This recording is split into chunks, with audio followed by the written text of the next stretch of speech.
Hello and welcome to the 151 interview series. Joining us this week is Lorna Baxter, Director of Finance and Section 151 Officer at Oxfordshire County Council, but also at the District Council of Cherwell. Lorna joins us at a time when local government is coming to terms with a host of issues: pandemic finances, reforms to the way councils borrow, and possible structural reforms of local government itself. Thanks for joining us, Lorna. Thank you, Gavin. It's great to have you with us. I'm going to push on with the first question, if you don't mind. COVID has had an enormous effect on council finances. Where do you see local government currently? Well, I guess I'd start by saying really welcome news that the government has just announced a further £1 billion of support for councils.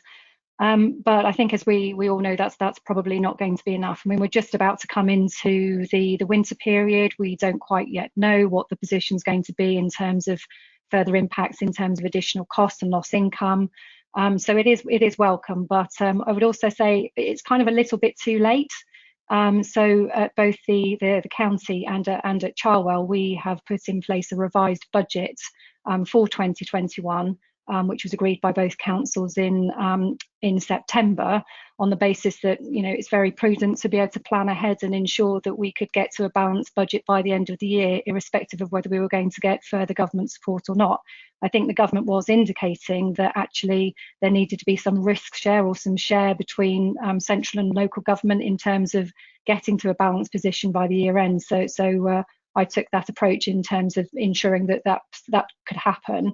So the additional funding is welcome. For me, though, I think the biggest issue is for 21-22, and obviously with the delay in the spending review, the cancellation of the budget, it means that it's going to be very late once again that local government actually finds out information in terms of its funding for 21-22. And obviously there are quite significant impacts that are still unknown, such as the impacts of collection funds losses. But probably more significantly, the impact in terms of the tax base. So obviously house building has slowed during the year, and actually the growth that particularly in Oxfordshire and Cherwell as growth areas that we would expect and have built into our budgets, we don't expect now to materialise. So actually that could be quite a significant impact in setting our budget for 21-22. And obviously we don't know what support yet we're going to get from government for next year. But also I think that there's potentially a longer term economic impact. Obviously we've got to wait to see what happens with the end of the furlough scheme and the new government's job support scheme. But also don't forget we have got the trade deal leaving the EU negotiations. Still not quite clear what's happening with that. So potentially further impacts there. I gave a member seminar recently, and I said the last 2 years I've said this is the most uncertain service and resource planning process I've ever been through, and I said it again this year, and this year I think I really meant it. This is by far the most difficult year that I have ever experienced in terms of trying to understand and work out what the impacts might be financially over 21-22 and the medium term. So quite a difficult position, I think. Welcome support for 2021, but we really need to know what's happening for 21-22 and beyond. Perhaps you could give us a bit of a context. What was the impact on both Cherwell and Oxfordshire, their budgets as a result of the pandemic? Okay, so for Oxfordshire, the predicted cost and loss income are £51 million for the year. Predominantly that's additional cost, adult social care, latent demands in children's, homeschool transport, all sorts of additional costs, and also I guess lost income relating to car parking, but predominantly it's been around those additional costs. For Cherwell, the impact has been around about £7 million. Particularly for Cherwell, it's more around the impact of leisure. So unlike many authorities, we have a contract for leisure, so we don't get the income, so we're not actually benefiting from the sales fees and charges guarantee. So it's a cost that we're having to pick up, albeit we've got some funding towards that as part of the government grants. And then for Cherwell, we're also seeing a drop off in our commercial income that I know a number of authorities will have seen as well. And I guess the thing that's kind of frustrating with that is that these are projects where we have gone into those for economic development reasons, regeneration of our Banbury Town Centre as an example. So obviously those are costs and income that we are not able to claim through the sales fees and charges scheme. So those are the two big areas. So proportionately, it's a much bigger impact for Cherwell. So the budget is 25 million. So impact of 7-8 million is quite significant compared to 51 million on a 440 million pound budget for the council. So it's much more difficult for the district. And I think that for the districts, it's I guess there are some who have found that the funding that they've received so far has been sufficient, and for others, we know that's not the case at all. But particularly leisure's been a big impact, and that's been talked about a lot nationally. I am hoping this extra £1 billion that's going to be coming our way might be able to address that, because it is something that's recorded through the Delta returns. So being able to track and understand what the actual costs are per authority should be able to be recognised. So I'm hoping that might be successful. Yes, there's been a lot of concern about the distribution formula for extra funding, hasn't there? Yes, that's right. And I think that for me, because obviously wearing the two hats, there's been quite a lot of, well, it needs to go here or it needs to go there. For me, the most important thing is it's got to be enough funding for all councils who are impacted. If there's not enough to go around, there's always going to be disquiet about how the funding is distributed. So the main point is it's got to be enough for everyone. Now, you're in a unique position of being at 151 at county level and district level. Has that provided any benefits, or has it just provided you with longer days at your desk? Actually, it has provided some benefits. So one of the things that we've been able to do quite quickly was to be able to use combines the teams. So particularly for the introduction of the business grant scheme, we were able to use effectively the broader team that I had at my disposal from the county to support the district in the implementation of that scheme. Obviously much smaller teams in a district than the county, but also to be able to provide some support in terms of the fraud, the checking for claims, etc. So it did allow me to make sure that we had a much better approach in terms of joint working. And actually we found that because we have a joint management team across the district and the county, an entire joint management team. And it is something that we found as a leadership team in total, that we've been able to share experiences and also understand. I think one of the things you get with the district is actually much closer to communities and to residents. And actually, sometimes at a county, you can feel quite disconnected.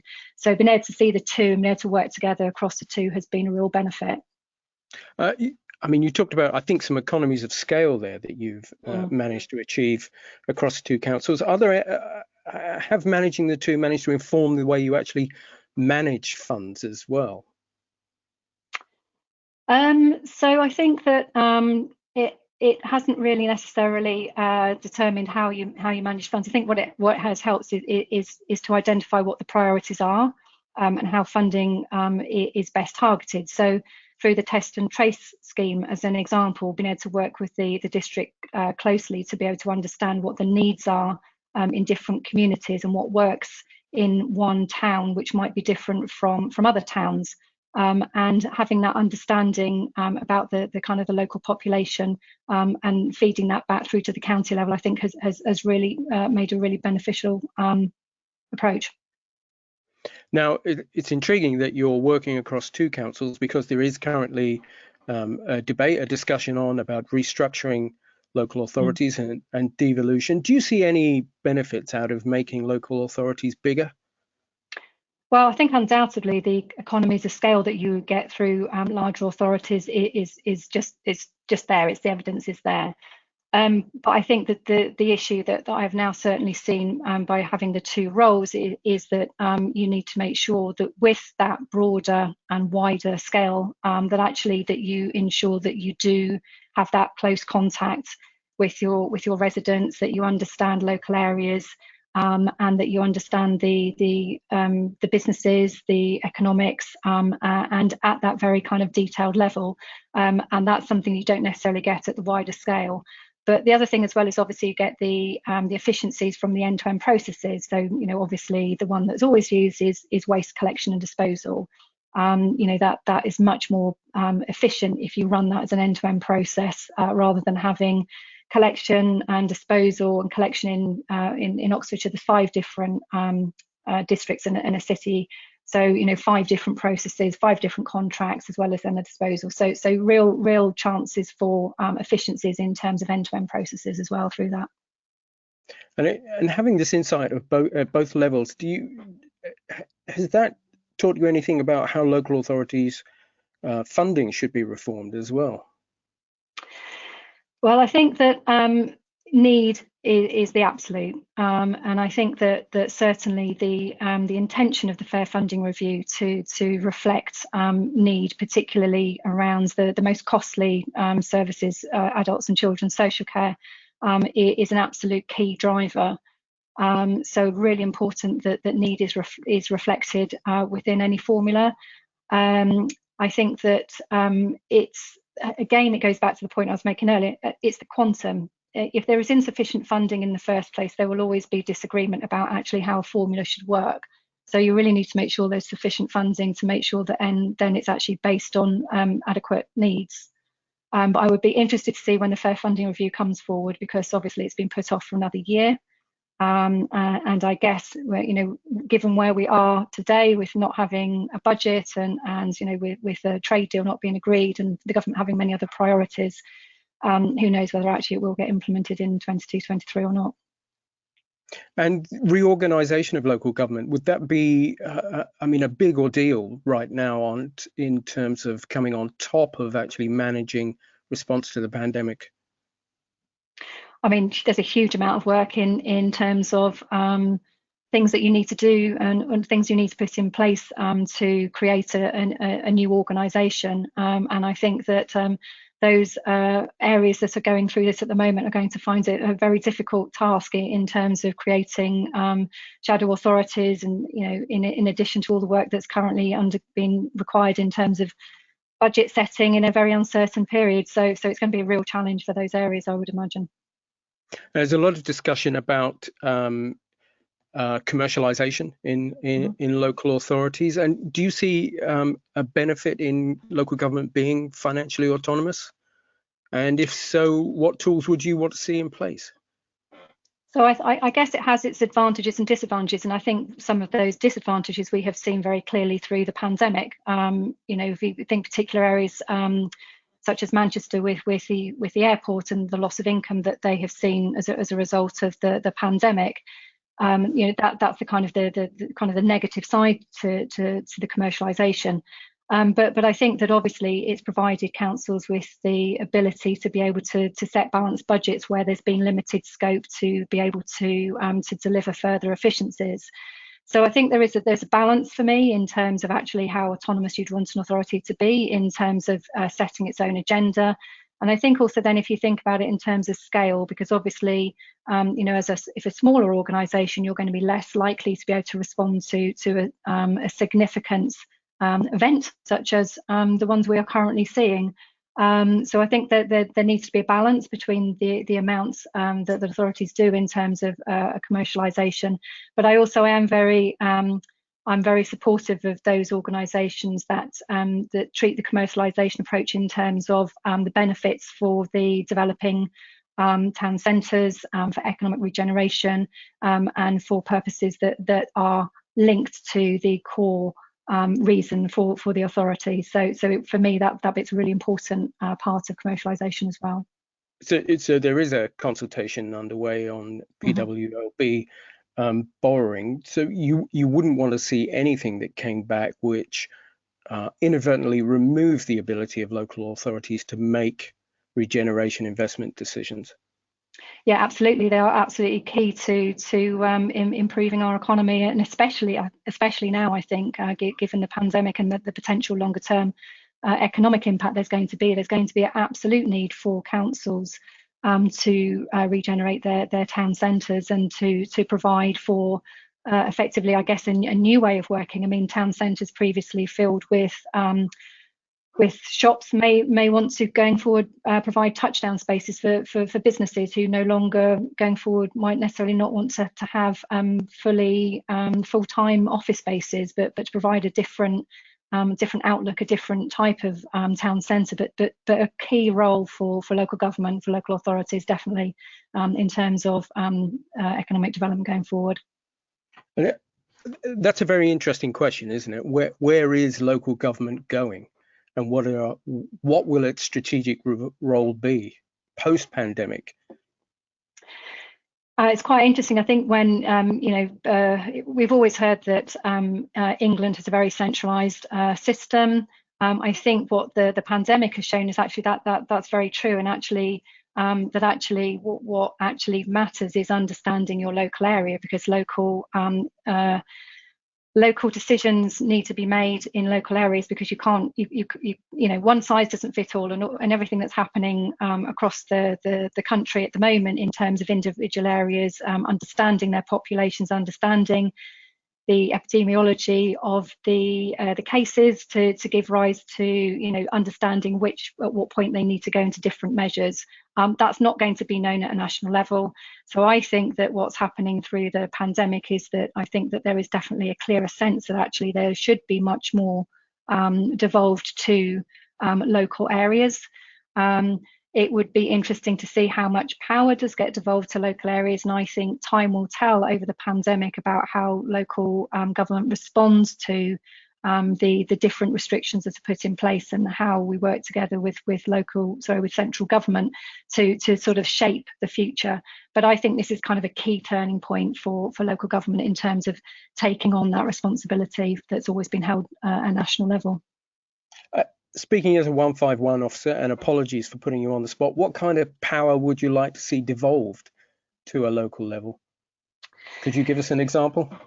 So I guess that being a 151, I mean, there'd be all sorts of powers that you'd want in terms of service delivery and things like transport, etc. But from 151 perspective, I think some local tax raising powers. I mean, obviously Oxfordshire has got a very, or did have a very healthy tourist economy. We have people come from all over the world to Oxfordshire to visit a number of our sites, but obviously we can't benefit from that locally, because we don't have the ability, for example, to put a tourist tax in place, as an example. Things such as another example in terms of Oxford being a very old and historic town. We don't necessarily have the direct ability to be able to implement a congestion charge if we wanted to, as easily, without having a lot of dialogue and intervention from government. So I think there are kind of a range of financial measures that could and would be used if we were able to do those sorts of things locally. Do you think that's an argument that's going to be won? No. No? Are you pessimistic about it? I think that I guess it will take time. I think that it will be a very piecemeal or very small approach on a rolling basis, maybe. I just think that I guess institution and government's been here so long in terms of a local government being set up in the way that it is, that I can't see wholesale changes happening in terms of powers and responsibilities very quickly. But I could be wrong. Well, we'll keep our fingers crossed there. One proposal that's been around to aid local authorities through the pandemic is a relaxation of borrowing rules. And I wonder, that came from the Institute for Fiscal Studies, and I wonder where you stand on that, whether you see that as profitable, or whether you would be cautious of doing something like that. Well, I guess the difficulty at the moment is having so much uncertainty in terms of future funding, that the ability and the desire to take up additional borrowing with additional revenue costs at the moment would seem something that we would not want to pursue. But I think that then goes back to the point that if we had more clarity and certainty over our funding, that would allow us to actually plan for the longer term. I think, as I said earlier, I think the economic recovery is going to take some time, and if we had that certainty, then it would allow local authorities to be able to do things that actually would benefit over the longer term. What kind of funding certainty would you like to see? I mean, because currently local government just bounces from one year to another. Well, I think at least 3 years. So you know, the 3-year spending review is still supposed to happen. My gut feeling is it probably will be for 1 year, but a 3-year certainty gives you some more certainty. But it does also link to the fair funding review, because actually, you know, at the moment it's a bit of a sticking plaster if it's the spending review based on the existing formula. So it does need to be linked to the complete review of needs, because that needs to be the starting point. And again, going back to the point I've made a couple of times in terms of you've got to have enough funding in the system in the first place to be able to allow this to happen. And that then provides the certainty in terms of need over the medium and longer term. And if you could be granted a wish for local government finance in the future, what would it be? I think it would be sufficient funding to meet needs. I think that would solve a lot of the problems that we have got and allow us to plan for the longer term, definitely. Lorna Baxter, thank you very much for joining us today. Thank you. Thanks, Gavin.